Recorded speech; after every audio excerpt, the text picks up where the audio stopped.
25वां अध्याय।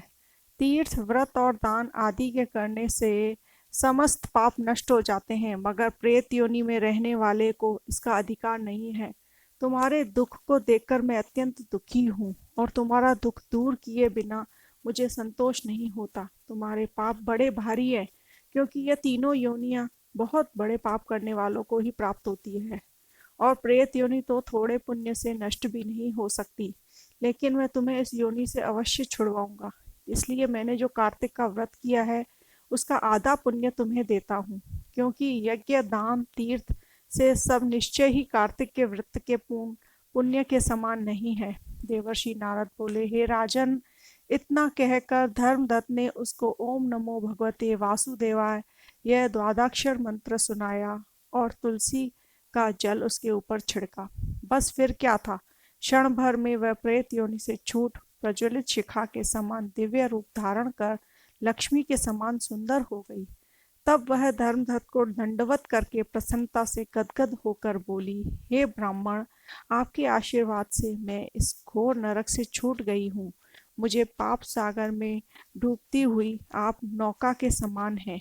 नारद जी ने कहा, हे राजन, अभी कला इस प्रकार कह ही रही थी कि वहां पर विष्णुगण एक दैदीप्यमान विमान लेकर आए। विमान के द्वार पर अप्सराएं और गण बैठे हुए थे। धर्मदत्त ने उनको देखकर प्रणाम किया।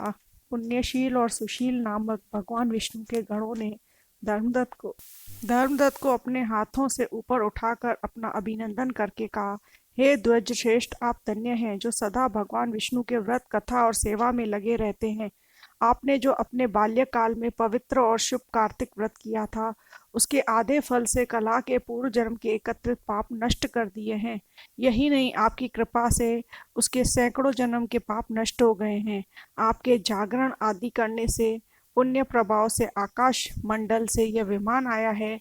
हे ब्राह्मण, अब हम इसे भांति भांति के भोगों से युक्त वैकुंठ में ले जा रहे हैं। आपके दान पुण्य के प्रभाव से ये भगवान विष्णु के पास रहेगी। आप भी इस जन्म के बाद अपनी दोनों स्त्रियों सहित वैकुंठ में विष्णु जी के पास रहोगे और मुक्ति प्राप्त करोगे। हे दया सागर, वह मनुष्य धन्य है और जन्म उन्हीं का फलीभूत है जिन्होंने तुम्हारी तरह विष्णु जी की भक्ति की है, क्योंकि भगवान विष्णु अपने भक्तों को भला क्या नहीं देते। उन्होंने प्राचीन काल में उत्तानपाद के पुत्र को ध्रुव पर पहुंचाया। इसके सुमिरन मात्र से प्राणियों की मुक्ति हो जाती है। प्राचीन काल में विष्णु जी केवल अपने नाम के स्मरण से ही आप द्वारा पकड़े हाथी को हस्त योनि से मुक्त करके जय नाम देकर अपना पार्षद बना लिया। तुमने उसी विष्णु की सेवा की है, इसलिए तुम अपनी दोनों स्त्रियों सहित 1000 वर्ष तक भगवान विष्णु के पास निवास करोगे। जब तुम्हारा पुण्य क्षीण हो जाएगा, तब तुम सूर्यवंश में अपनी दोनों रानियों के साथ राजा दशरथ के नाम से प्रसिद्ध होगे, तथा यह कला तुम्हारे आधे पुण्य की भागीदार होने के नाते तुम्हारी तीसरी भार्या होगी। और भगवान विष्णु पुत्र रूप में तुम्हारे पास रहेंगे और देवताओं का कार्य करेंगे। विष्णु जी को प्रसन्न करने वाले तुम्हारे कार्तिक व्रत से अधिक महत्वपूर्ण यहाँ दान, तीर्थ आदि और कोई भी नहीं है।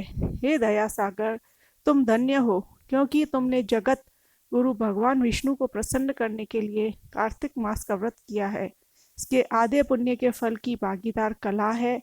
इस समय हम इसे अपने साथ विष्णु लोक में ले जा रहे हैं।